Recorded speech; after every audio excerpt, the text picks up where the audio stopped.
É o medo de não dar certo, mas vai dar. E às vezes você falar não, na verdade, faz parte do processo. Muitos advogados que ainda estão vivendo esse mundo genérico, gastando mais tempo em atividades e não focando em resultado. Se você quer fazer um pedido no INSS, mais do que nunca você precisa de um advogado. Às vezes a pessoa ela tá fazendo um monte de atividade, mas qual é a atividade do seu talento? Essa vai te dar prazer e produtividade. Ali você se sente poderoso e potente.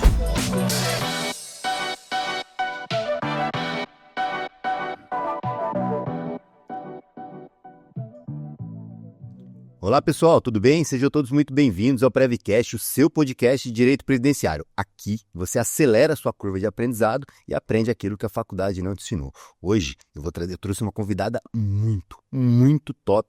É uma grande previdenciarista, uma empresária do direito previdenciário que vai compartilhar muito conhecimento aqui com a gente. Então fica comigo até o final. Antes, se inscreve aí no canal, ativa o sininho. Toda vez que tiver conteúdo top, como vai ser o conteúdo de hoje, você recebe em primeira mão. Também comenta aqui como é que tem sido o Prevcast para você. Me ajuda a criar conteúdo cada vez mais conectado com as suas necessidades aí, beleza? E também compartilha nos seus grupos de WhatsApp. Bom, sem mais delongas, quero trazer ela, que é uma grande amiga. A gente participa de um grupo de network aí. É uma advogada fantástica, tem muito conhecimento, resultado. Seja muito bem-vinda, doutora Sara Bilota. Tudo bem, Sara? Tudo bem, muito obrigado pelo convite, né? Danilo, acompanho muito tempo o Prevcast, também uma honra estar aqui.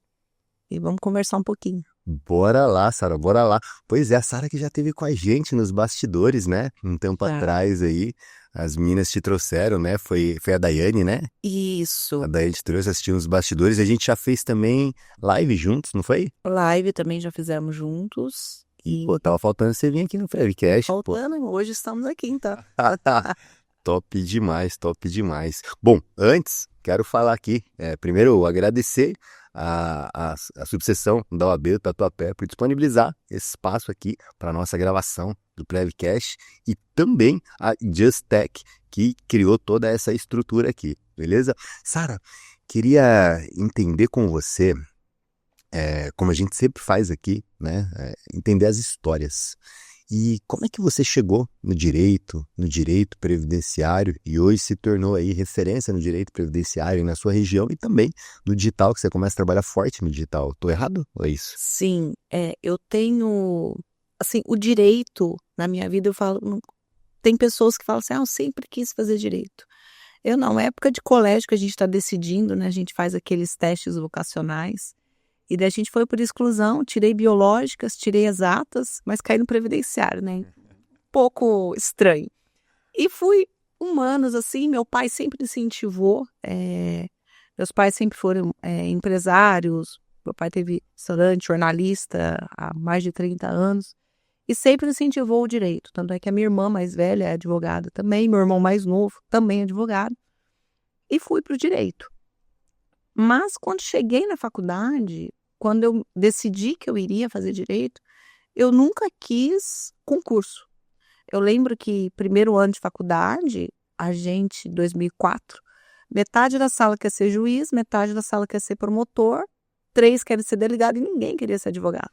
E eu, desde o começo, falei assim, não, eu quero ser advogada. Então, além do direito, eu sempre foquei que eu queria ser advogada. Então, todos os meus estágios na época da faculdade sempre foram no fórum. Eu fui para o balcão, cartório, carregar carrinho de processo, fazer petição juntada na mão, né? Máquina, ainda tinha máquina de datilografia, porque no interior, as comarcas no interior eram bem menores.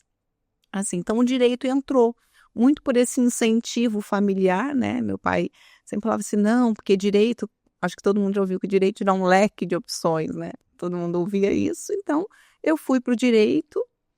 E logo que eu me formei, eu antes de até passar no exame da ordem, eu já tinha um escritório. Eu já tinha ali minha sala montada, meu pai tinha aberto uma unidade. Eu falei, não, já montei uma sala para você vai ficar aqui em Guaratinguetá, a gente mora na cidade vizinha, aqui em Guaratinguetá, então eu já estudava para a prova da OAB na minha mesa. Tinha cliente? Não tinha, mas estava ali me preparando. E eu falo que não é a gente que escolhe o previdenciário que escolhe a gente. Porque eu não tive na faculdade. Eu tive um mês de direito previdenciário, a aula era na sexta-feira de manhã, a gente fazia café da manhã toda sexta-feira, na aula de direito previdenciário, ou seja, eu não tive. E aquela época, 2008, 2009, começaram a aparecer interior, advocacia de interior, assim. Se você tem um escritório, né, você abre ali, você aluga um lugar, você senta e espera o cliente chegar para você. Você não tem aquele negócio de vou ali, né, onde que eu procuro cliente? E eu lembro que eu comecei a escrever um informativo no jornal da cidade, e meu pai falou assim para mim: por que você não escreve sobre aposentadoria? Sobre essas revisão aí dos buracos, que era a revisão do buraco negro, buraco verde, né? Nem estava muito. Mas daí eu comecei e começou a vir. Meu primeiro cliente veio para querer saber da revisão do buraco negro. Eu não fazia ideia do que ele estava falando. Eu falei assim, gente, e agora? Como que eu vou fazer? Atendi ele com aquele medo, né? Aquele primeiro cliente, atendi com medo. Não, eu vou analisar o caso do senhor vai voltar na semana que vem. Então, naquela semana eu nunca estudei tanto na minha vida. Porque daí eu fui entender, falei assim, mas o que é esse direito previdenciário? E daí eu comecei a aprender, a me virar ali nos 30, né? Você começar a comprar livros, naquela época, principalmente no interior, ia muito vendedor de livro na porta dos escritórios vendendo. Então, olha aqueles livros de previdenciário dessa altura, assim. Assim, gente, eu vou ter que ler esse negócio. Mas eu comecei a gostar. E daí, por exclusão das outras áreas, porque eu não gostava de penal, nunca gostei desde a época de faculdade.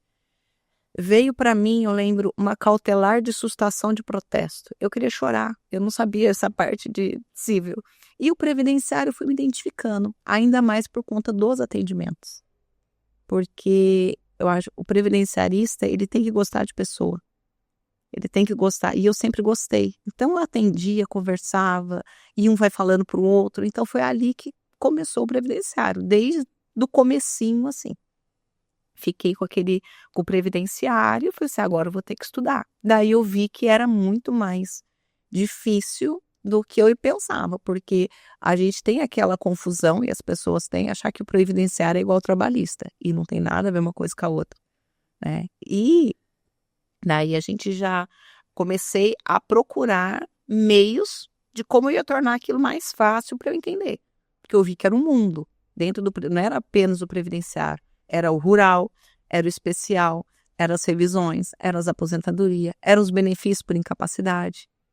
Eu vi aquilo ali mudando. Então a gente tinha que ir no INSS, ficava lá, pegava aquelas filas para pegar processo, cópia de processo. Eu fui aprendendo tudo aquilo e eu não tinha quem me orientasse. Eu não tinha aquela base. Até que passou um tempo, o professor Rodrigo Sodero, com Sodero pai, Sodero filho, eles são de Pinda, a cidade ali do lado. Ele foi dar um curso na minha subseção de Direito Previdenciário. Sim, estou inscrita. E foi ali que eu falei assim, não, é isso que eu quero. Porque daí eu entendi realmente a dimensão do direito previdenciário. Porque eu tinha aquele, aparece um cliente, vamos estudar, vamos ver. Mas eu tive a dimensão, falei, não é isso. Então, dali em diante, eu comecei a me dedicar ao previdenciário. Legal. Eu tive um buraco na minha vida, que eu falo de 2013, 2012 a 2016, até minha filha mais velha nascer, eu fui procuradora no município vizinho. Então, ali, eu continuava estudando previdenciário, mas eu tive direito administrativo, direito público, coisa assim que eu gostava, mas advogava, fazia aquela parte, daí minha filha mais velha nasceu, eu saí de lá, assim, não quero mais direito público, não quero mais trabalhista de reclamada para fazer, não quero mais direito administrativo, embora isso me ajude muito hoje com o previdenciário, vou focar no previdenciário. Daí eu fui fazendo pós, né, sempre fui estudar bastante. Daí voltei para o escritório, mas naquela, assim, fazia o previdenciário, mas ainda fazia outras coisas. E em 2022, eu decidi, hoje eu faço exclusivamente previdenciário. E daí isso que deu aquela, vamos dizer assim, um crescimento absurdo. Porque aquilo que a gente foca, expande. Total. E o direito previdenciário, a gente sabe que é uma área rentável, porque o nosso réu é executável. Uma trabalhista, às vezes você ganha, mas não leva, você tem que ficar lá procurando. Agora a gente não. A gente ganha, às vezes é difícil ganhar, mas quando a gente ganha, a gente sabe que a gente vai, que o devedor ali acerta. e ainda cumpre, eu falo, o mais bonito do previdenciário é que você cumpre realmente a função social do direito. Tem coisa melhor do que você dar notícia para um cliente que você conquistou o benefício dele. É incrível, né? Poxa, você vai falando aqui, vai surgindo um monte de coisa. Eu vou pegar dessa parte final, porque acho que o começo vou vir no começo daqui a pouco, mas, por exemplo, essa parte final, né? Dentro do direito social, quero trabalhar já esse primeiro desafio. Você que considero você uma extremamente estrategista, né? Na condução, você é uma pessoa que estuda, você estuda marketing, estuda gestão, estuda o direito em si, né? Então tem uma visão ampla de tudo. E a gente tem o desafio, né, dessa comunicação com o cliente, né? Pô, é muito bom, dentro do direito social, a gente dar notícia do direito resolvido. Mas o caminho até lá, ele é desafiador, não é? Nossa, lidar com a ansiedade do cliente. Eu falo lá com meninas do escritório, eu falo para elas, né? Olha, é o seguinte, o cliente vai perguntar todo dia, toda semana, ele vai querer saber como está o processo dele. E a gente, às vezes, não tem. Como que a gente explica para o cliente que está sem alimento na mesa que marcaram a perícia dele para 22 de fevereiro de 2026? E a gente marcou ontem uma perícia para 20 de fevereiro. Daí ele vai olhar, mas doutor, como que eu vou fazer para me alimentar daqui até lá? Então a gente tem que entender que a parte vulnerável ali, ela está sem o sustento na mesa. Então a gente se dedica tanto para aprimorar a técnica, quanto a estratégia de qual benefício, o que a gente vai fazer para tentar trazer o socorro mais rápido. Já chegou a ponto no escritório de eu custear medicamento. A pessoa fala assim, olha, não tenho, e daí você fala assim, nossa, é um medicamento muito caro. Não, é um medicamento de R$28 que não tem ali no SUS e que ele precisa.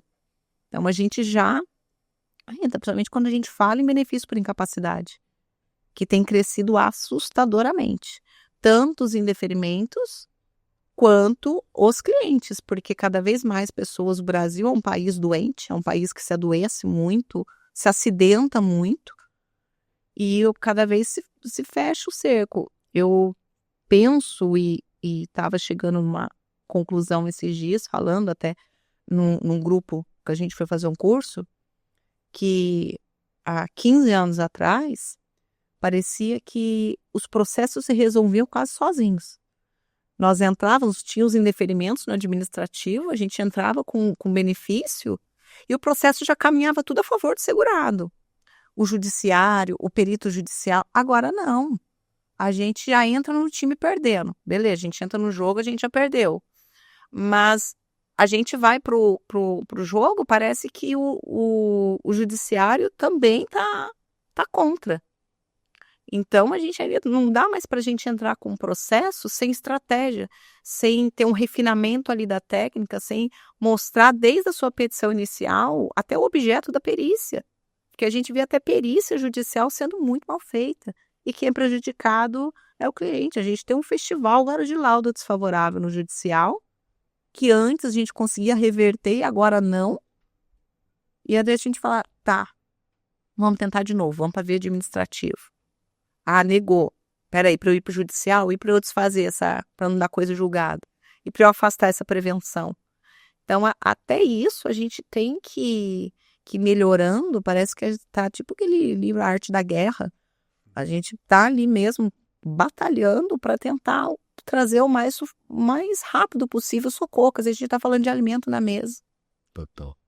É diferente quando a gente está falando de uma revisão de aposentadoria e o cliente já está com o benefício mínimo garantido. A gente está falando de um auxílio acidente que o cara está trabalhando, a gente está tentando algo a mais. Agora, quando a gente fala em benefício por incapacidade, benefício assistencial, a gente está falando de sustento na mesa. Daí cabe a gente ter esse jogo de cintura com o cliente, que a gente sabe. Você está atuando em quais serviços hoje? Hoje os principais assim que você tem feito? Hoje eu falo, faço de tudo, mas não faço de tudo. Eu faço de tudo através de parceria, por exemplo, aparece rural no escritório. Meu escritório hoje é do lado do Sindicato dos Trabalhadores Rurais. Eu mudei o local do escritório, está fazendo um ano. Fiquei apavorado, assim, gente, agora se esse pessoal começar a mandar cliente para mim, o que eu vou fazer? Eu não sei nada de rural. Porque a gente tem um mundo tendo previdenciário. Daí eu faço em parceria. Não, o escritório é grande, eu faço o atendimento, pego a documentação, faço parceria. Hoje eu atuo praticamente aos portadores de doenças graves e pessoas com deficiência. Então, hoje, o meu tráfego, né, quando a gente já joga aí, que é um outro parênteses aí da minha vida, até meio engraçado, eu tenho que falar antes, que em 2022, quando eu parti da decisão que eu ia fazer só previdenciário, na verdade, eu ia largar o direito. Eu estava preparando o meu currículo, que eu ia trabalhar com RH, que eu gosto, sempre gostei, trabalhei na prefeitura, fiquei um tempo com o RH. E eu estava lá preparando o meu currículo, porque eu tinha cliente, eu não sabia cobrar. Quanto de graça eu já trabalhei nessa vida. Então, assim, eu tinha cliente, não sabia cobrar, então o escritório não tinha fluxo. Primeiro que o escritório era só eu. Era o meu escritório ali. Eu tenho uma secretária que está 16 anos comigo, mas eu não delegava nada para ela, ou seja, era tudo comigo. Então, eu estava sobrecarregada, sem fluxo de caixa, nada assim, vou largar disso.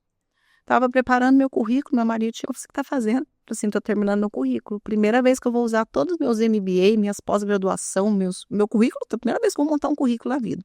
Fui lá pegar as especializações, os MBA, tudo, colocar no currículo. Daí ele, tá, mas você vai fazer o que com esse currículo? Daí eu falei assim, eu vou mandar, porque tem uma vaga, eu vou ser diretora de RH. Ele falou assim, você tá se ouvindo? Que você vai ficar presa numa rotina de novo, de CLT, de ficar 10, 12, 14 horas fora de casa, com 2 crianças, porque eu já tinha nascido minha mais nova no meio da pandemia. Daí, falei assim, xinguei, falei, não, eu vou fazer isso tudo. Daí, naquela madrugada, viva o tráfego pago, né? Apareceu um marketing para mim do Cristiano, advogado da IX, falando que ele ia fazer um evento aqui em São Paulo de gestão, marketing, Google Ads. Eu falei, gente, o que esse cara tá falando, né? Falei, tá. Daí eu falei assim, vou. Estarei lá. Falei pro meu marido, vamos para São Paulo, passar o dia inteiro. E nesse dia, eu falo que foi até outubro, tá fazendo agora 3 anos. Foi um divisor de águas na minha vida, porque eu nunca tinha ouvido falar em marketing e gestão. Que isso? Para mim, advogar era você saber fazer uma petição. Tanto é que eu sabia muito bem fazer isso. A técnica apuradíssima. Eu te encontrei nesse evento lá, não? Foi um evento que ele fez de um dia só. Não, acho que não. Não, nem mais. Daí, de lá, eu entrei num plano de ação que ele fez 90 dias. E, sim, mudou. Então, eu falei assim, não, então, peraí. Eu vou descobrir que não é só técnica. Ali, foi um baque foi tão grande que eu não dormi à noite pós-evento. Porque, assim, entrou, também tinha advogado. Falei assim, o quê? Marketing, Google, gestão. Eu ir lá no Instagram falar Não, filho, meu interior era de distribuir cartãozinho, né, e esperar o cliente bater na porta. Falei, o quê? Eu vou ter que cobrar, saber o valor da minha hora. Eu falei, muito estranho, mas resolvi. Então, assim foi o divisor de águas. Não, então, peraí, o que eu tenho facilidade? Previdenciário. O que me é rentável? Previdenciário, principalmente só aprender a cobrar direito. E daí foi de lá que eu mudei. Daí, em 2023, eu ainda estava, assim, estruturando, comecei a ver que eu tinha que delegar, a ver que dava para que eu tinha que ser uma empresária. E o ambiente ajudou muito. Eu só tenho um pouco de birra para o ambiente, mas o ambiente ajudou muito. E daí eu mudei, daí eu conheci o euro no Instagram, vi que o negócio, a pegada era totalmente diferente. O primeiro evento que eu fui do euro, eu achei que eu era a pessoa mais burra do universo. Eu falei assim, gente, o que estão falando? O que é isso? E daí foi que eu aprendi com ele que eu podia advogar no previdenciário. Mas para quem? Daí eu montei meu nicho. Então, a partir de então, por exemplo, o meu tráfego é só auxílio acidente. Porque é mais fácil para quem está ali recebendo os leads da internet, qualificar o lead. As meninas fecham o contrato até sem passar por mim agora. Já cheguei tô aprimorando, mas era o que eu queria. Legal. A ação é replicável, você tem ali a qualificadora, né? A chance no administrativo tem sido bom, ou até numa estratégia ali de mandado de segurança, quando o INSS nega por algum motivo ou outro. E ali me traz o quê? Geralmente um PCD, me traz uma indenizatória trabalhista, que é o que eu faço hoje, e a minha presença hoje no digital é focada para doenças graves e PCD. Porque é uma aposentadoria que é muito mais vantajosa. Mas o PCD, você faz o tráfego pelo auxílio acidente? acaba vindo. Eu não faço tráfico de PCD. Eu faço só de auxílio-acidente. Mas, às vezes, a pessoa que teve um acidente, que tem uma sequela, ela se torna PCD. Não necessariamente, mas é um público grande. O PCD, por incrível que pareça, sabe como que ele veio? Pelo Instagram. Post, eu vim fazer um curso de especialização de PCD aqui em São Paulo. E nesse curso eu fiz um story. Eu tô aqui, até porque eu saí desse curso com uma lista de clientes que não tinha, que estava sem se encaixar em nenhuma regra de aposentadoria, que eu lembrava que tinha alguma mobilidade, alguma deficiência. Chamei todos esses clientes. Desses clientes eu aposentei 4 em coisa de 4 meses no administrativo. Refiz o planejamento com a documentação. Ali eu fiz um stories e eu começou. Nossa, eu tenho isso. Nossa, eu tenho aquilo. E daí começou a aumentar. Então, hoje eu não faço o tráfego do PCD, porque o PCD, a minha presença no Instagram é PCD. Legal. Ainda é que eu não vou ter braço para entregar. Porque o PCD, como ele é uma aposentadoria mais complexa, né, exige uma habilidade maior, sou eu que faço no escritório. Passa só por mim. Capacidades assistenciais, filho do acidente, as meninas fazem lá tranquilamente.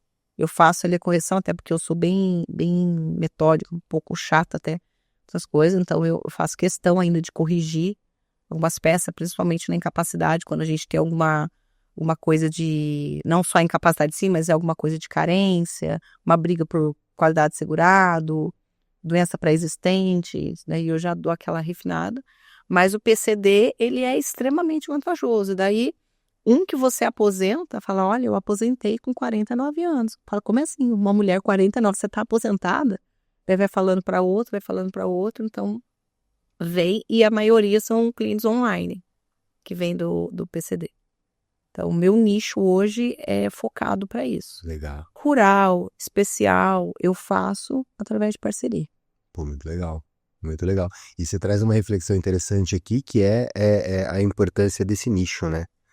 Quando eu faço algumas palestras na OAB, eu trago um paralelo comparativo do generalista e do especialista, né? E quando você olha, cara, assim, a atividade do generalista ela é sempre mais complexa, né? Na advocacia escritina, por exemplo, a gente tem os nossos setores. Facilita muito o conhecimento e a operação, a produtividade daquela área. Você começa a trazer um monte de coisa, cara, para resolver cada caso demora muito mais. E demora dentro de um processo operacional é custo de operação. Sim. Então você precisa, como você falou, cara, são ações replicáveis, né, no caso de acidente de trabalho, né? Então o auxílio acidente, são ações replicáveis. O tempo de operação é muito mais rápido. Melhor do que você pegar, como você falou lá, como que é, da execução, uma negativa. A cautelar de sustação de protesto. Olha, né? Você vai ter que estudar Imagina o tempo e vai cobrar quanto para tornar isso viável e valer a pena. Hoje vem, por exemplo, e às vezes a gente pode amar alguma coisa, mas a gente tem que falar não para ela. Por exemplo, vem uma aposentadoria de um professor do estado. Imagina o tempo que eu vou perder para pegar atrás de CTC, DTC do outro lado, vínculo, categoria. Eu vou demandar uma energia ali que vai me trazer X reais. Ótimo. Quanto tempo que eu gastei para aquilo? Eu comecei a fazer essa matemática depois que eu comecei a ver que não era a técnica que ia me levar a ter uma vida que eu queria através da advocacia, mas sim era a gestão, saber o valor da minha hora. Eu demorei 2 dias, e isso é fato, eu demorei 2 dias para fazer um requerimento de aposentadoria, de montar um processo. Eu falei, gente, em 2 dias, quantas ações, quantos pedidos e análises de auxílio-acidente eu consigo fazer? Que vai me render muito mais. Porque às vezes atrás de um auxílio-acidente, vem uma indenizatória trabalhista pelo acidente, são ações de ticket bem mais alto. E até o que entrou também, hoje eu falo que o escritório ele tem três caixas, né? Ele tem um caixa das ações judiciais, que são ações que a gente sabe aí que demora às vezes 1 ano, 2 anos, se sai no RPV, se vem para proposta-acordo, se vem precatório, a gente está na fé, né, que vai dar certo agora, né, depois disso. O caixa da via administrativa, que são os benefícios por incapacidade, que a gente vai fazendo ali, quando entrou aquele ateste MED, eu lembro que tinha muita advogada, eu não faço, que eu tico de baixo. Eu falei assim, não, eu faço. Até porque não sou eu que faço. Eu tenho uma menina que só faz pedido. Eu tenho uma estagiária que só faz isso daí. Eu cobro ali 10, 15, 20% do valor e tá pagando conta. E eu tenho o consultivo, que é o planejamento previdenciário, que eu faço bastante. Que eu também fui atrás de saber, porque eu sabia fazer um planejamento, eu só não vendia. Eu falei assim, gente, nossa, eu fui fazer o curso, eu fiquei também, eu falei assim, gente, como assim? Eu tenho que vender o negócio que eu entrego de graça. Daí quando eu fui aprender, eu descobri que eu tinha que aprender a vender também. E meu marido falava, eu sempre falei isso pra você. Eu tive que falar, você tinha razão. Essa é a pior coisa. Mas a gente foi aprender técnica de venda. E eu lembro que num recesso de 2023 para 2024, estava todo mundo na praia sem recesso e o INSS gosta de cortar benefício entre Natal e Ano Novo, ele gosta, né? Assim, é uma época boa que a gente tem. E eu lembro que eu estava no escritório do negócio e eu fechei 8 contratos de planejamento previdenciário, num ticket aí de 2.500 a 3.000 na tabela. Daí eu falei assim, oxe, isso daí dá, não é que dá bom? Por quê? É o que entra ali, o fluxo direto do caixa. Consultivo você fez, respondeu. Isso ainda é comigo, então eu reservo um dia na semana ali para dedicar ao planejamento. Também não faço tráfego nele, porque eu não dou conta. Então o planejamento é aquele que vem ali também de indicação, de um para o outro, do posicionamento no Instagram. Então eu só faço tráfego daquilo que eu consigo replicar e eu não preciso estar envolvida 100% na operação. Legal. Belíssimo, tu foi bem estrategista.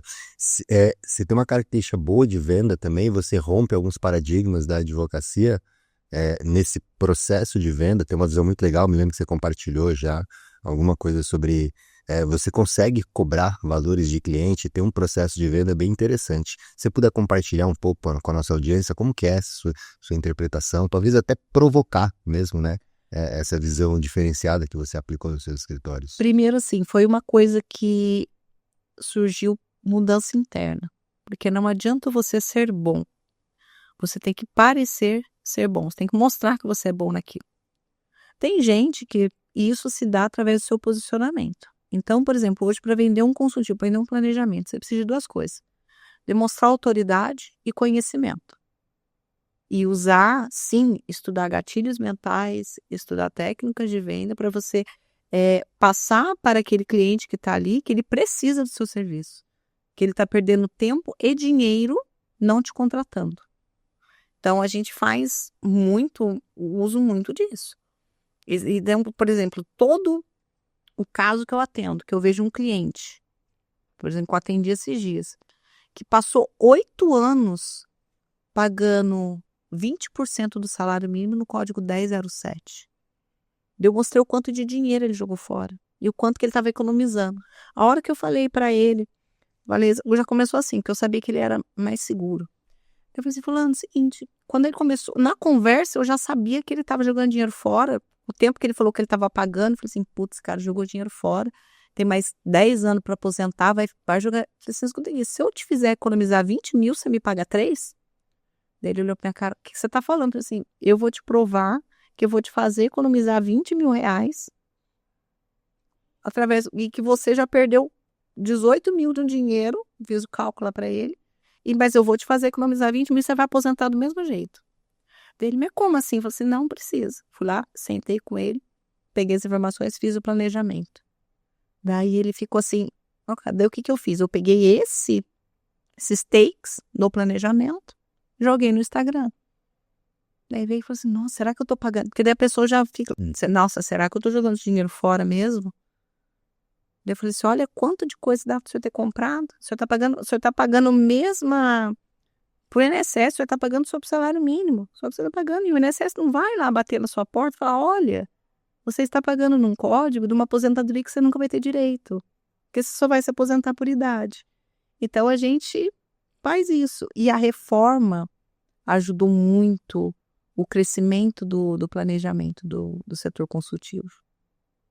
Então a gente acaba usando. E agora, por conta da aposentadoria PCD, eu estou focando ali no planejamento da PCD.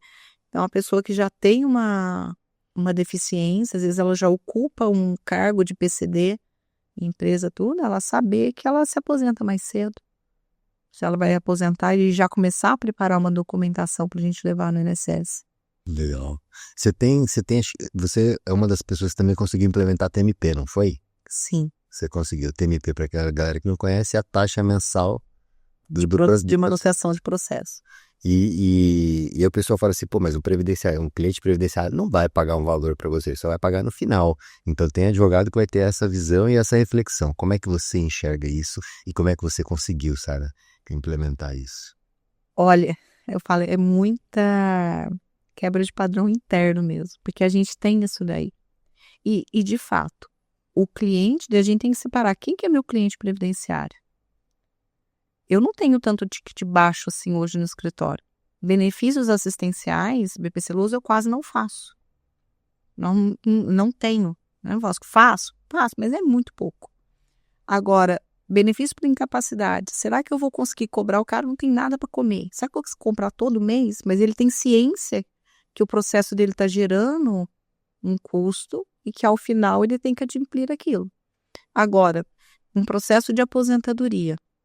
Eu já falo para a pessoa, eu falo assim, olha, a gente cobra o valor de, vamos lá, um salário mínimo de entrada, ou, porque eu sei que vai demorar 1, 2 anos um processo, ou você pode pagar à vista, ou você pode pagar aí, a gente faz boleto lá no escritório, eu não faço mais Pix, depois dos golpes do Pix do advogado, ele no escritório só boleto. Você pode pagar aí, ó, são 12 parcelas de R$ 69,90. R$ 29,90, R$ 39,90. A gente tem várias taxas. E geralmente quem tinha objeção era a gente, porque o cliente não tem. Ele entende. E pagam. O boleto cai ali, ó, todinho. Daí fala assim, mas principalmente se o escritório é pequeno. O escritório não é grande. Sou eu e eu tenho mais 5 meninas lá comigo, 5 pessoas comigo. 2 fazem só parte do administrativo, a minha secretária faz lá todo o atendimento ao cliente, cobrança, emissão de boleto, a outra faz só a parte do administrativo, eu separei, então ela que vai pedir laudo para cliente, vai marcar prorrogação, vai sair o extrato de pagamento, indeferiu, elas já passam para as meninas do judicial. Então separei, para mim foi uma organização interna melhor, né?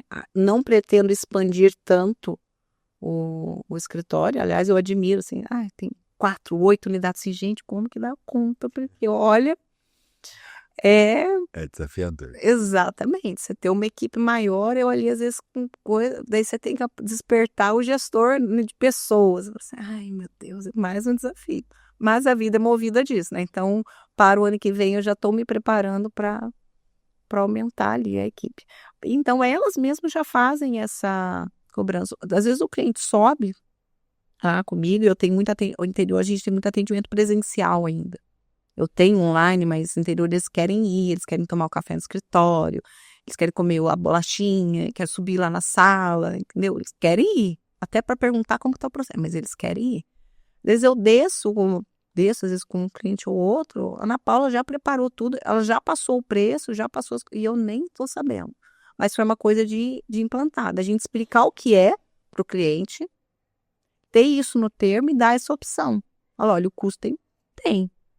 Aí você pode fazer esse pagamento mensal, você pode fazer esse pagamento à vista, ou, depender, vai pagar no final do processo, mas paga. Todo meu cliente paga a consulta. Se ele não paga na hora, ele paga no final, mas que ele paga, ele paga. Porque a gente vive disso, é bem aquele negócio, a gente não paga boleto com sorriso, a gente não paga, e nisso a gente tem que aprender muito com os médicos. A gente não paga o médico só se a gente der certo. Se tiver alguma coisa, daí a gente faz. Não, a gente paga a consulta e antes de pisar no consultório, consulta cara, depois você vai lá, porque você está gastando. Mas isso é muito de você saber qual que é o valor da sua hora. Não, você paga, assim, não, mas eu não quero. Não, peraí, eu pago R$ 200 para não ter que fazer esse processo. Mas não, já tem pronto. Porque você sabe que aquela sua hora vale muito. E principalmente a gente que está no escritório, que eu não estou só no operacional. Agora eu faço o operacional só em petição complexa. Mas é o tempo que eu tô gravando um conteúdo, é um tempo que eu tô ali fazendo gestão, procurando como que eu vou fazer mais parceria, onde que eu vou aplicar, tô reunindo com o pessoal, com o gestor de tráfego para saber como que tá. Agora vou fazer um funil de palestra mês que vem, já tô meio doida com isso, mas vai dar certo. Tem que ser o desbravador, né? Uhum. Funil de palestra você pretende fazer com que produto? Eu vou fazer voltado para os cardíacos. Usei bastante com o Paulo, né? Paulo, amigo meu. Legal. Fiz para os cardíacos, eu estava assim, entre dúvida oncológico e cardíaco. Auxílio doença também. Vou fazer todo meu. Vou vir com minha esteira toda de produto. Entendi. Inclusive, eu pensei. Você vai trabalhar esteira. E eu tenho usado também uma estratégia de ver aposentadorias concedidas por invalidez, para ver se não dá para entrar com uma revisão de PCD, por conta do valor, né? Uhum. Hoje a aposentadoria por invalidez, que esse 60% quebra a gente. Quebrando. Mas dependendo da patologia, a gente enquadra como PCD. Você acha que não vai mudar essa aposentadoria por invalidez, essa decisão? Olha. Vai ter uma decisão? Cara, porque ficou muito ruim, né? Não, muito é absurdo. E chega a ser incoerente, né? É uma coisa Cidade assim, maior com um valor menor. não tem. Eu tenho clientes que eu falo, e daí vai de você alertar para o cliente. Eu tenho clientes que já eram para estar aposentados por invalidez. Eu falo para ele, graças a Deus que o INSS não fez isso para você. A gente vai ficar no temporário até o fim, porque senão o seu salário vai cair para o salário mínimo. Dele, doutora, mas eu não pago minhas contas. Então você sossega do jeito que tá, porque o cliente ele quer ter um benefício definitivo. Ele quer ter um negócio para sempre. Ele não Tem o valor diminuir. Aí ele fala, meu Deus. Exatamente. Então, a gente, esse olhar para o PCD abrange até isso. Vamos ver a patologia, como que é? Peraí, tá, gera uma incapacidade, mas será que a gente não pode ver ali as barreiras, enquadrar como deficiência, porque daí, e cumpre os outros requisitos, a gente tem uma RIM muito melhor? A gente consegue ter essa... Eu, sinceramente, depois das últimas, até o tema agora, o 1124, acabou com a gente. Acabou não, vamos dizer assim. O tema 1124 agora, na questão, né, vai mexer muito com os atrasados. Na verdade, eu acho que abre um mar de opção pra gente. Porque é a hora, e eu fui fazer conteúdo no meu Instagram sobre o tema 1124, mas não lamentando ele. Alertando, olha, se você quer fazer um pedido no INSS, mais do que nunca você precisa de um advogado. Porque se não juntar toda a documentação agora, você vai perder todos os atrasados quando for pro juiz. Legal. Extinguiu sem resolução do mérito. Tá ótimo, ele zerou o jogo, bora pra cá. A gente, vamos dar o pontapé aqui do jeito que tem que ser. A gente alerta, então a gente tem que fazer no previdenciário, ele joga o limão, a gente tem que fazer uma limonada, fazer alguma coisa. Porque muda muito, nunca muda pro favorável. Eu até me espantei com o tema 1018, de ser favorável aos segurados, né? Aquele negócio, inclusive no planejamento previdenciário eu trago, quando tem algum período controverso de rural especial ou até PCD, essa possibilidade aí, eu explico para o cliente que dá para a gente utilizar-se desse tema, mas a aposentadoria por invalidez foi absurda, essa mudança. Tem que mudar, tem que mudar, porque 60%. E aí isso vai virar uma revisão de massa no futuro e que de alguma forma vai acabar no tapetão também. Uhum. Penso eu. Exatamente. Eu vivi, mas eu até agradeço, que nessa época eu estava na abertura, a desaposentação. Eu vi escritórios assim quebrarem literalmente, porque tava com volume absurdo. Focou só nos aposentados. Mesma coisa a revisão da vida toda. Então a gente tem que ir pro garantido mesmo. E tudo. Eu lembro que teve os escritórios da dizem que eles fecharam, porque ainda alguns clientes ainda não apuraram nem até, alguns clientes tiveram que devolver os valores da desaposentação. Então a gente já está um tempo assim, que vai vendo essas mudanças, essas nuances eu falo que o previdenciário todo dia tem uma novidade nova, né? A gente dorme e acorda com uma portaria nova, um negócio assim. Daí a mudança no administrativo, a mudança no judiciário. Mudança da mudança. Daí a gente tem que mudar a estratégia. Lá no escritório, mudei essa questão, mudei o foco para a PCD, porque por hora, e eu acho que não vou mexer nela tão cedo, é uma aposentadoria muito mais vantajosa e tem saído no administrativo.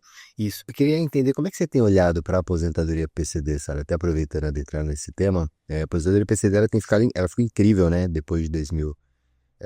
Na verdade, ela já é uma boa aposentadoria, mas ela ficou muito mais claramente, virou aí a única que sobrou. Ela ficou em evidência depois de tanta regra. Exato. E às vezes salva. Eu tive alguns casos de PCD que a pessoa estava até meio depressiva, porque por conta de 2, 3 meses não se encaixou no pedágio de 50%.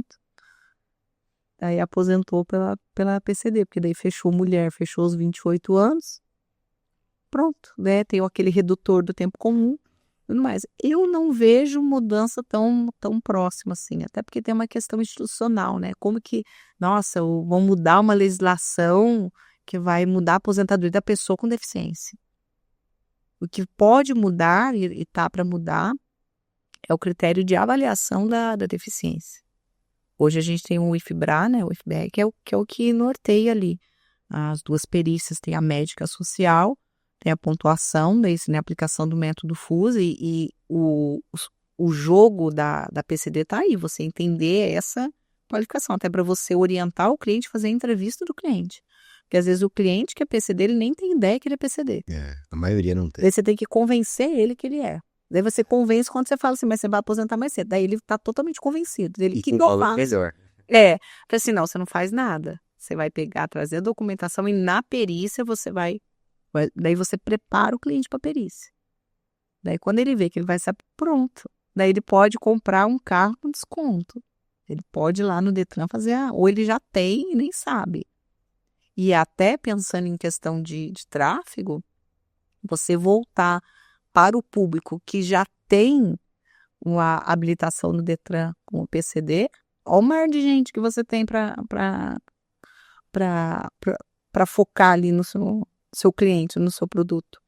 Como fazer para o cliente entender, seja em termos de marketing, porque aqui você tem uma atração de nível de consciência, então você ativa nível de consciência. Porque você falou que você faz no orgânico, né? Então no orgânico eu imagino que você deve criar uma consciência do público-alvo, dizendo talvez algumas... serão diretas, penso eu, em relação a PCD, porque ele não se considera PCD. Eu imagino que você ativa nível de consciência primeiro para atrair, é isso? Por exemplo, quando você fala assim, olha, você que tem algum pino, algum parafuso, problema de coluna, você tem, sei lá, você tem escoliose, uma coisa assim, pronto. A pessoa fala, nossa, mas eu tenho. Daí a pessoa começa a, porque é muito, até divertido. Eu atendi uma cliente esses dias online e eu vi que ela não parava de se chacoalhar na cadeira. Eu falei, gente, o que essa mulher tem? Né? Será que eu tô falando demais? Ela não tá... Eu falei, desculpa perguntar, tô vendo que só tá se ajeitando na cadeira, a cadeira tá ruim. Ela, não, doutora, eu tenho escoliose, eu tenho 8 graus para um lado e 17. Eu falei, peraí, vou reformular.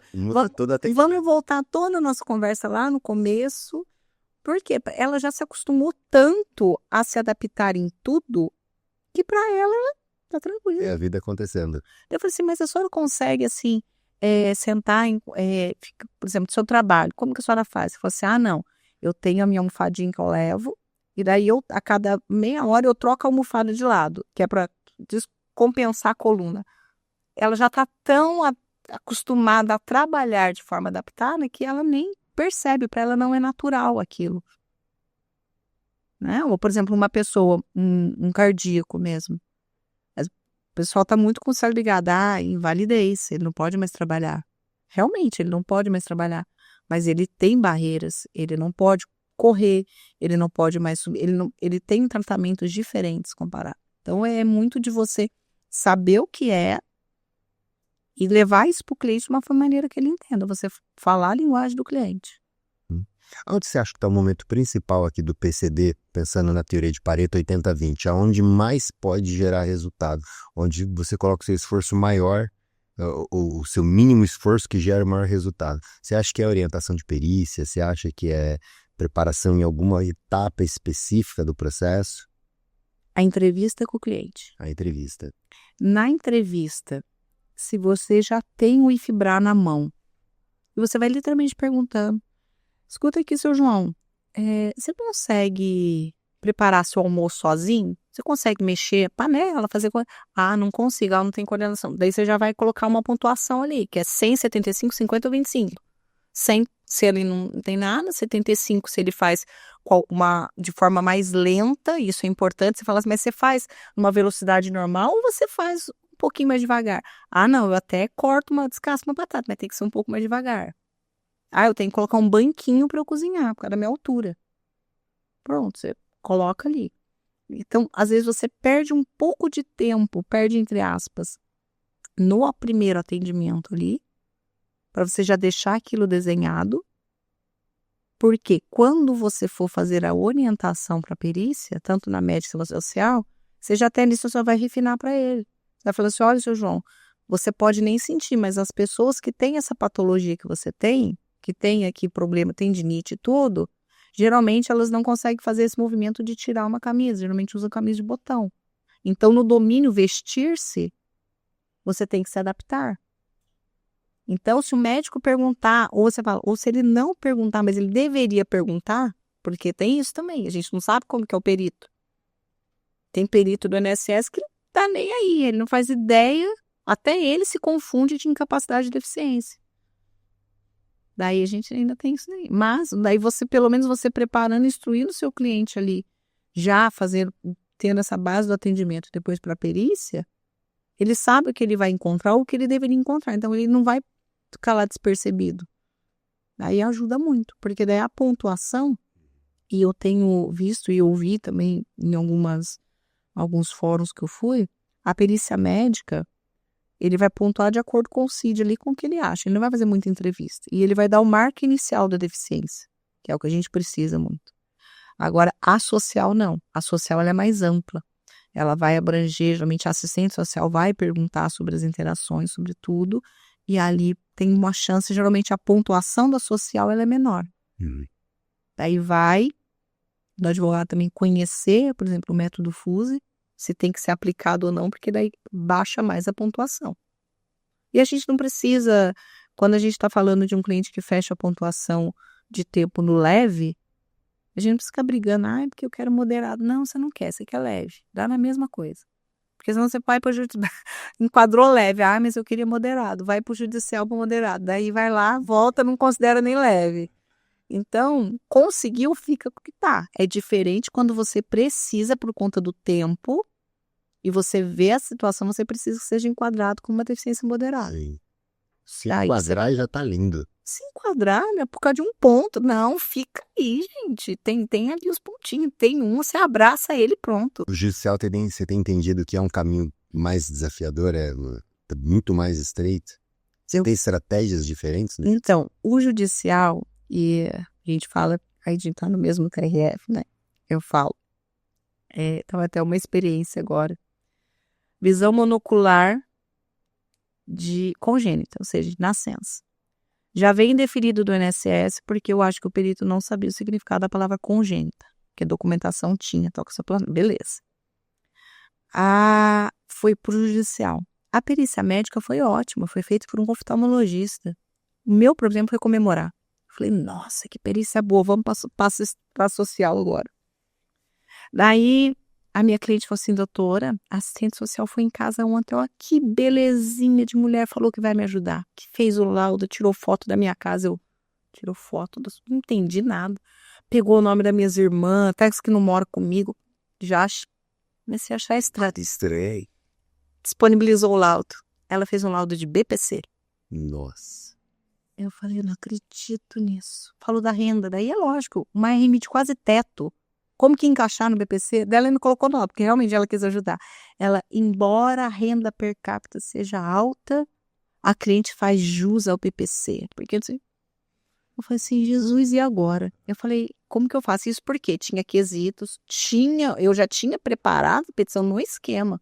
E a única coisa que ela fez, que ela acertou, foi o título do laudo, aposentadoria da pessoa com deficiência, tempo de contribuição. O resto foi tudo PPC. Aí ela podia ter só ali. Daí eu impugnei, falei pro juiz. Acredita bem nisso, o laudo não merece nem estar nos autos, não faz parte do objeto e tudo. O juiz mandou para ela fazer. Eu falei, agora vai, né? Daí ela manteve o laudo dela, só colocou a pontuação abaixo pegou o if break e colocou embaixo. Pontuou, daí eu falei assim, eu não vou discutir de novo com esse laudo. Daí fiz uma manifestação. Embora a assistente social tenha feito o laudo para fins de BPC, ao final ela apresentou a pontuação e pontuou leve. Considerando a pontuação médica e tal, concedo o benefício. Pronto, não vou nem... Eu falei assim, e vai acontecer porque as aposentadorias da pessoa com deficiência, que estão tomando uma proporção maior agora, elas vão começar a chegar agora no judiciário, assim, não que não chegue, mas com maior volume. E às vezes tem um despreparo muito grande do perito médico, eu vejo nem tanto, mas da assistente social, porque ela está acostumada a fazer, olha o volume de BPC LOAS. Como é que pode, né, cara? Um perito que tá atuando ali em Não saber diferenciar o benefício. A gente tem essa confusão, às vezes, em perícia, de confundir deficiência com incapacidade. A gente tem isso daí. Mas, assim, no critério social, você não saber diferenciar o objeto da perícia, não ver ali a ação, que é uma ação totalmente diferente, que o critério de renda é o mínimo, uma ação até com valor alto. Só estava tramitando no GEF, porque a cliente tinha pressa, não quis esperar sair para ir para a vara, mas, poxa, é um negócio. Então, a gente já tem que lidar com essas coisas.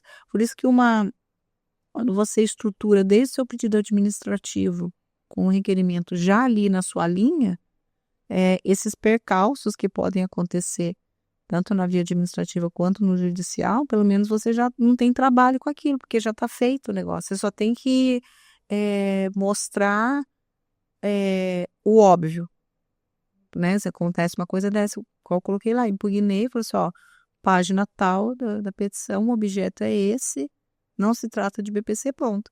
E daí o pior, porque tudo que é ruim pode piorar. Pode piorar.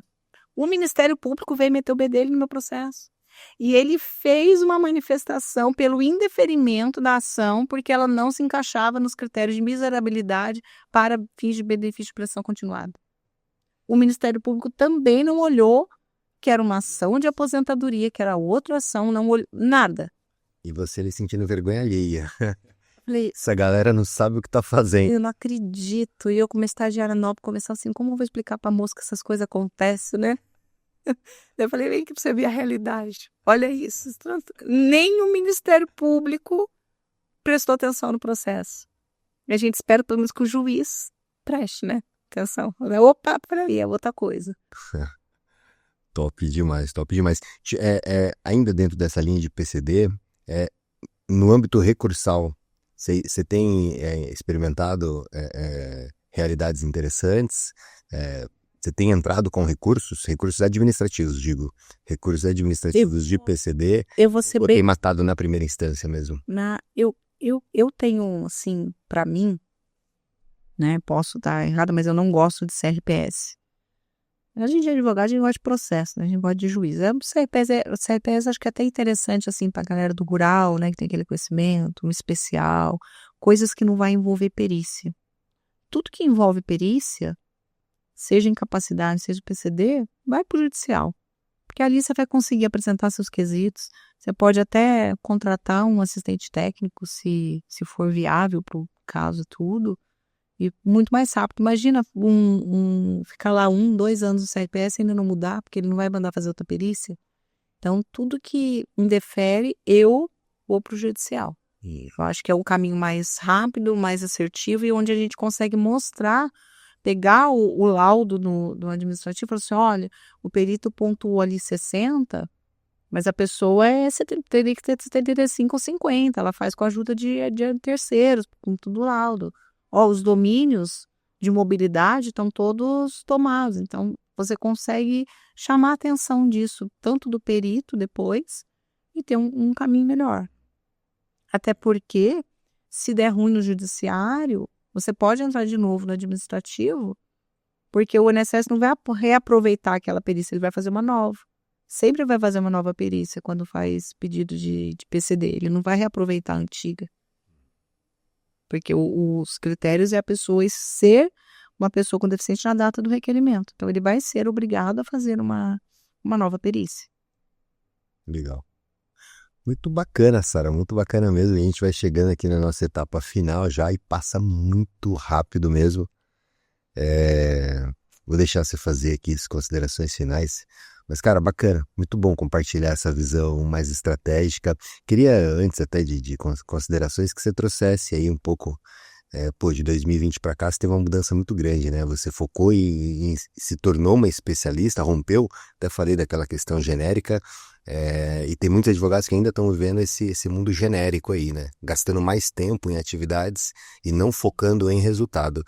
Você tomou essa decisão e virou. Como é que foi aquele frio na barriga de tomar essa decisão ali, de falar, cara, eu vou nichar, que se dane? É medo, porque você fala assim, mas espera aí, eu preciso pagar a conta. E se vier um cliente do... Não, gente, porque aquilo que você foca expande. É o medo de, de não dar certo, mas vai dar. É o medo de falar não, e às vezes você falar não faz parte na verdade, faz parte do processo. Você falar não para as outras coisas para você focar naquilo que... Um sim são vários nãos, né? Exatamente. E descobrir o que você tem talento e aptidão. Não adianta dentro da área. Fala assim, ai, eu odeio especial, vou trabalhar com especial. Não, gente, você tem que fazer o que você gosta. Porque é que você passa praticamente mais tempo trabalhando ou pensando dentro do seu escritório do que fora dele. Então, você imagina você fazer uma coisa que você não gosta. Ah, porque... Não tem como. Então, vencer essa barreira do medo. Falar assim, nossa, mas e se eu vou falar... E se eu não vou ter cliente? Hoje, com tanta estratégia de aquisição, até, graças a Deus, regulamentada pela OAB, podia ser melhor? Podia. Né? Eu falo que se a gente estivesse nos Estados Unidos, eu mandava adesivar um ônibus. Né? Mas a gente não pode. Então, com essas estratégias de captação, quanto mais você se posiciona para um público específico, para um produto, mais autoridades. Você fala assim, mas ninguém do meu Instagram, né? Tá, mas quando ele estiver na fila do supermercado e ouvir alguém falando que teve o benefício negado, você fala, nossa, espera aí, tem um advogado para você. Aqui, ó, segue fulano. É o que acontece. Não, às vezes não são os meus seguidores, são outros. Eu tenho vergonha. Vai com vergonha mesmo. Faz vergonha. Em processos de mentoria eu falo uma coisa que é o que você falou aqui da zona de talentos, né? Às vezes a pessoa ela tá fazendo um monte de atividade, mas qual é a atividade do seu talento? Essa vai te dar prazer e produtividade. Ali você se sente poderoso e potente. Quando você tá numa atividade que eu chamo aqui de zona de incompetência, que é a zona que você não domina, por exemplo, cara, odeio planilhas financeiras, cara, terrível isso pra mim, isso me mata. Então assim, cara, eu não vou ficar preso ali, porque eu vou sofrer, eu vou ser procrastinador, eu vou me sentir incompetente, quer dizer, o resultado não vai acontecer. Então entender quais são as suas zonas de talentos é fundamental e é isso que eu tô entendendo que você encontrou em você. Eu, por exemplo, eu nunca tive dificuldade, eu acho que isso também me ajudou muito a minha educação, né? Eu cresci dentro da igreja, né? Então sempre falei em público, sempre tive. Então, para mim, gravar vídeos, eu nunca tive essa dificuldade, mas eu entendo quem tenha. Então, se eu puder, o dia que o rapaz vai lá para gravar conteúdo, eu gravo 15, 20 vídeos a tarde inteira. Nossa, estou feliz. O dia que eu tô atendendo cliente, ontem foi dia de atendimento presencial, atendi das 9 da manhã às 5 da tarde, um seguido do outro. E tudo. Adoro. Agora, me coloca para fazer 10 petições no dia. Aquilo acaba com a minha energia. Eu gosto, eu sei até, mas eu não gosto. Não é aquele negócio. Então, você achar naquilo que é um talento. Então, peraí, então se eu tenho esse talento, então vamos usar isso para trazer cliente para o escritório? Cooperacional a gente resolve depois, a gente conversa ali, vai.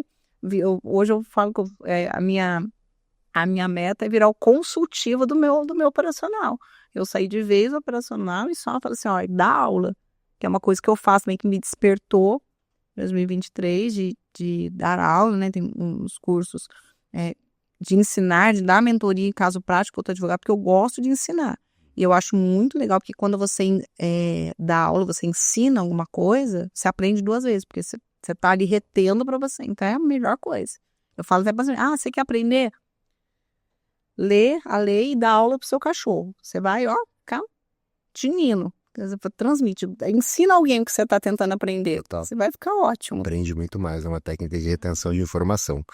Sara, poxa, que legal. Vamos realmente chegando aqui na etapa final. Quero deixar você fazer suas considerações finais. Eu quero te agradecer muito, primeiro por ser uma parceira aí, né? A gente tem conversado muito em grupos paralelos e você tem sido uma pessoa que tem apoiado muitos advogados, trazendo conhecimento, compartilhando, muito generosa, como sempre. E hoje, mais uma vez, foi muito generosa aqui com a audiência do Prevcast, compartilhando com os advogados aí muito da sua experiência. Então, muito obrigado mesmo. Obrigado por vir aqui no Prevcast compartilhar todo esse conteúdo. Fica à vontade aí para fazer as considerações. Eu agradeço demais, admiro demais, assim, o que eu falo, isso desde sempre a gente acompanhando, né, quando eu conheci, assim, eu falei assim, nossa, olha, tem que ter muita coragem mesmo, né, e esse relacionamento e tudo, e eu gosto muito de compartilhar, porque eu não vejo como concorrência, né, e tudo, pelo contrário, porque tem tanto cliente no mundo, se a gente quisesse advogar para todos, imagina, não ia dar conta. E eu acho que todo advogado, aquele iniciante ou iniciante na área, né, na carreira ou na área, ele precisa desse suporte. Porque eu lembro que no começo eu tinha que ficar dando a cara a tapa, engolindo os livros, depois eu ligava pro Sodero, socorro, dá uma coisa. Hoje a internet já proporciona, a gente tem muito curso online, muita coisa que a gente não tinha antes. Então sempre tô aberto, lá no grupo, tem uma dúvida, tô respondendo, não tem problema, fico o dia inteiro, se deixar, fico o dia inteiro no WhatsApp respondendo e tudo. Eu agradeço e, assim, eu sigo muito o podcast, eu vejo que eu gosto de aprender com a história das pessoas, o que a gente pode trazer e tudo. Então, se eu conseguir despertar um pouquinho, né, com o meu processo que eu sofri nesses 16 anos, já vai ser ótimo aí. Com certeza, compartilhou demais. Que episódio que você indica pra galera? Olha, eu gosto muito do episódio, inclusive, que eu estava presente com a doutora Simone Batista. Nossa. Ela tem uma história Linda, né? Fantástica, eu gosto demais dela. É um exemplo realmente de resiliência, de você falar assim, eu tô ruim, não consigo. Não, você consegue. Ela é. Porque eu falo, você conseguir algo ou não, você pode sair da onde você estiver, na situação que você dá para melhorar. Sempre dá. Sempre dá. E hoje eu estava vindo para cá ouvindo um outro podcast, ele falou assim, é o seguinte, eu aprendi uma coisa da minha vida. Pode estar chovendo canivete, pode estar o mundo acabando, não pare de plantar. Porque se você parar de plantar, você não vai colher na frente. Porque o tempo vai passar. A tempestade, você pode estar no meio do turbilhão, ele vai passar. Mas se você parar por conta de algum problema, você parar de plantar, você não vai ter colheita lá na frente. Então, isso ficou muito, eu falei assim, não, você tem, realmente. Daí, essa história da doutora Simone veio na minha vez, porque a história dela é fantástica. E agora, recentemente, ela passou também mais por mim e continua plantando. Ela é incrível, né? Cara, Simone Batista Xandão, vou deixar aqui, tá? Top demais. Sara, mais uma vez, muito obrigado mesmo. E você, a Sara tá assistindo os episódios do Prevcast. E você também, tá? Comenta aí como é que tá sendo pra você. Obrigado por estar com a gente aqui até o final. Compartilha aí nos seus grupos de WhatsApp, beleza? Valeu!